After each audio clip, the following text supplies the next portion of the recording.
Haleluya, haleluya, shalom blessed people.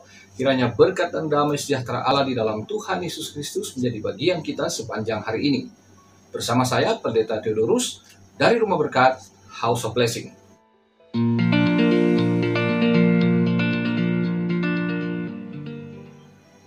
Blessed people, tema kita masih memahami iman.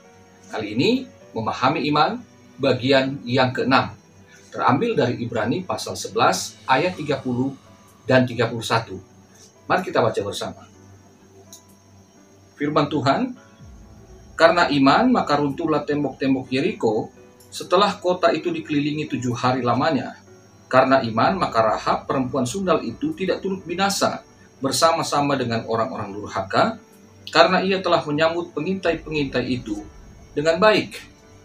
Saudara, bagian yang ke-6 adalah atau poin yang ke-6 adalah karena iman seseorang menerima kemenangan dari Allah. Dalam peristiwa ini kita dapat melihat bahwa penaklukan Yeriko bukanlah karena kekuatan militer Israel, bukan karena kekuatan bersenjata, bukan karena strategi militer yang canggih atau jenius, melainkan karena anugerah Tuhan. Apa yang terjadi di sana adalah sesuatu yang di luar akal. Tetapi Alkitab mencatat dengan iman dan ketaatan mereka, maka terjadilah mujizat dan kuasa Tuhan yang luar biasa. Menariknya, formasi Israel bukanlah formasi tempur, bukan formasi untuk berperang, bukan formasi militer, melainkan formasi untuk beribadah. Di situ ada para imam dengan 7 sangkakala dan ada tabut Tuhan, lambang kehadiran Tuhan di tengah-tengah umatnya. Jadi, kemenangan Israel atas Yeriko sungguh-sungguh hanya karena anugerah Tuhan yang diresponi dengan iman dan ketaatan.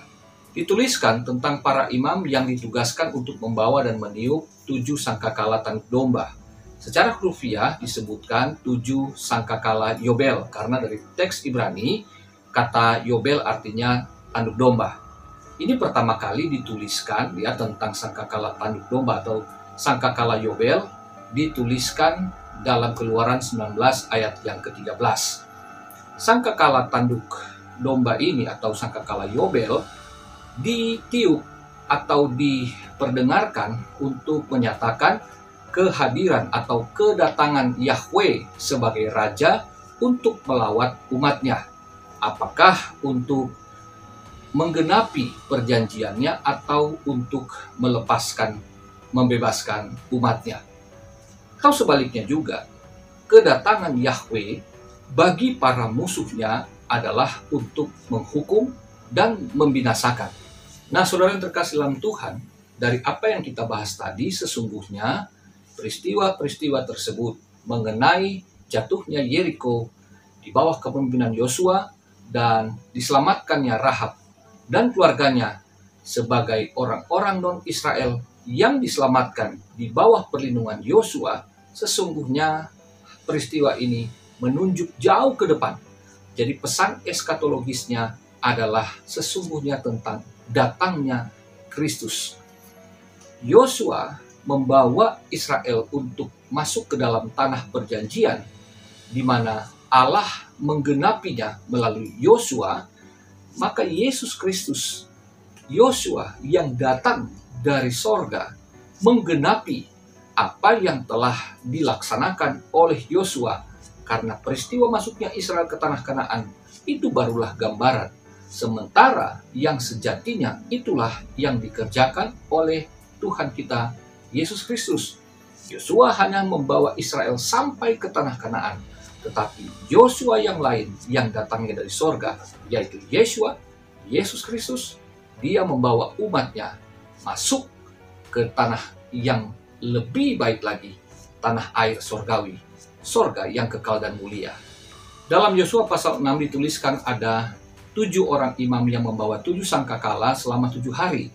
Hal ini untuk menunjukkan bahwa penghukuman Tuhan atas bangsa Kanaan akan terjadi secara lengkap. Pesan eskatologisnya terdapat di dalam kitab Wahyu seperti yang dituliskan oleh Rasul Yohanes. Ada 7 materai, ada 7 sangkakala, dan ada 7 cawan murka Allah. Nah saudara, bicara tentang sangkakala, maka kita melihat 7 sangkakala, tetapi yang saya mau baca adalah sangkakala yang ke-7 sebagai puncaknya. Dalam Wahyu pasal 11 ayat yang ke-15 dituliskan, lalu malaikat yang ke-7 meniup sangkakalanya, dan terdengarlah suara-suara nyaring di dalam sorga, katanya, pemerintahan atas dunia dipegang oleh Tuhan kita, dan Dia yang diurapinya, dan Ia akan memerintah sebagai Raja sampai selama-lamanya. Saudaraku, jika dalam Yosua pasal 6, tiupan sangkakala dan sorak-sorai bangsa Israel untuk menyatakan bahwa Tuhan, Yahweh, datang untuk menolong umatnya. Yahweh bukan hanya merebut kota Yeriko, tetapi mengalahkan dewa-dewa bangsa Kanaan. Yeriko adalah pintu masuk untuk penaklukan seluruh tanah Kanaan, tanah yang dijanjikan Allah kepada Abraham, Ishak, dan Yakub. Dalam perjanjian baru, Yahweh datang melalui anaknya yang tunggal, Yesus Kristus. Saudara, Yesus Kristus itu datang seperti yang dituliskan oleh Rasul Yohanes dalam Wahyu pasal 11 ayat 15 yang kita baca tadi. Pemerintahannya tunggal, dan rajanya pun tunggal, dan Dia berkuasa untuk selama-lamanya. Jika penaklukan tanah Kanaan adalah dalam lingkup tanah yang terbatas, di mana pemerintahannya pun waktunya terbatas, sementara Yesus Kristus datang untuk mengambil alih seluruh bumi, dan pemerintahannya adalah untuk selama-lamanya. Inilah yang dituliskan oleh Injil. Kerajaan Allah itu sudah datang ketika Yesus Kristus datang.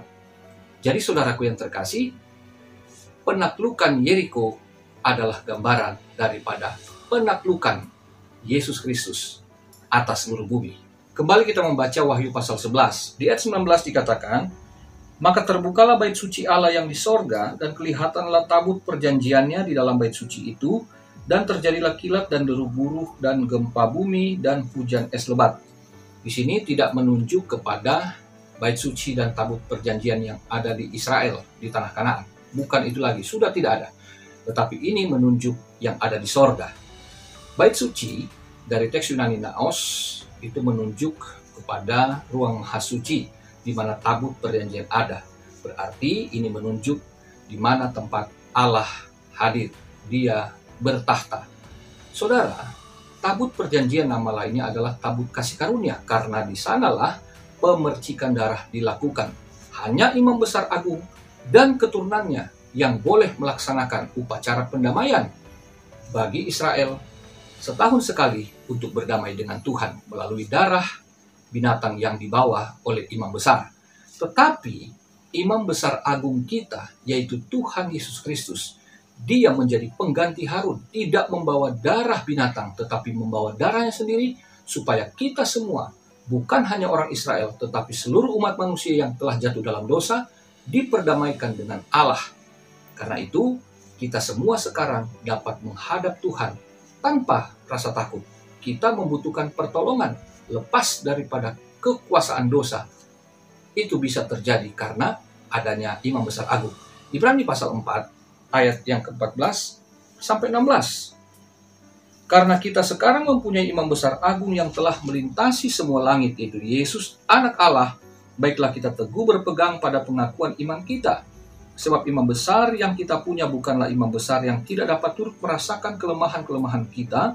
Sebaliknya sama dengan kita ia telah dicobai, hanya tidak berbuat dosa. Sebab itu, marilah kita dengan penuh keberanian menghampiri tahta kasih karunia, supaya kita menerima rahmat dan menemukan kasih karunia. Dalam Yosua pasal 6 dikatakan kedatangan Yahweh merobohkan tembok kota Yeriko. Dan kasih karunia Yahweh menyelamatkan Rahab dan keluarganya untuk mendapatkan perlindungan pada orang Israel di bawah kepemimpinan Yosua. Di dalam Efesus pasal 2 dari ayat yang ke-11 sampai ayat yang ke-22 dikatakan Yahweh yang datang di dalam Yesus Kristus merobohkan tembok pemisah antara umat manusia yang telah berdosa sehingga tidak mengenali Allah yang ada di sorga, di dalam Kristus mereka diperdamaikan dengan Allah. Tembok yang kedua yang dirobohkan oleh Kristus adalah tembok pemisah antara orang Kristen Yahudi dengan orang Kristen non-Yahudi yang selama ini terjadi perseteruan di sana. Pada akhirnya, ketika bunyi sangkakala itu terdengar, maka itulah tanda Kristus datang pada kali yang kedua untuk menjemput gerejanya. Kita pada hari ini sudah diselamatkan melalui kedatangan Kristus pada kali yang pertama, melalui kematian dan kebangkitannya. Orang-orang kudusnya di masa lalu, masa kini, dan yang nanti kita nggak tahu. Pokoknya ketika Kristus datang kali yang kedua, tidak seorang pun yang akan mendahului atau akan belakangan. Sama-sama, yang mati akan dibangkitkan dulu, lalu kita yang hidup pada saat dia datang kali yang kedua, bersama-sama kita akan dibawa untuk menikmati kehidupan yang kekal di sorga yang mulia itu. Sebagai penutup, 1 Tesalonika pasal 4 ayat 16 dan 17. Sebab pada waktu tanda diberi, yaitu pada waktu penghulu malaikat berseru dan sangkakala Allah berbunyi, maka Tuhan sendiri akan turun dari sorga dan mereka yang mati dalam Kristus akan lebih dahulu bangkit. Sesudah itu kita yang hidup yang masih tinggal akan diangkat bersama-sama dengan mereka dalam awan, menyongsong Tuhan di angkasa.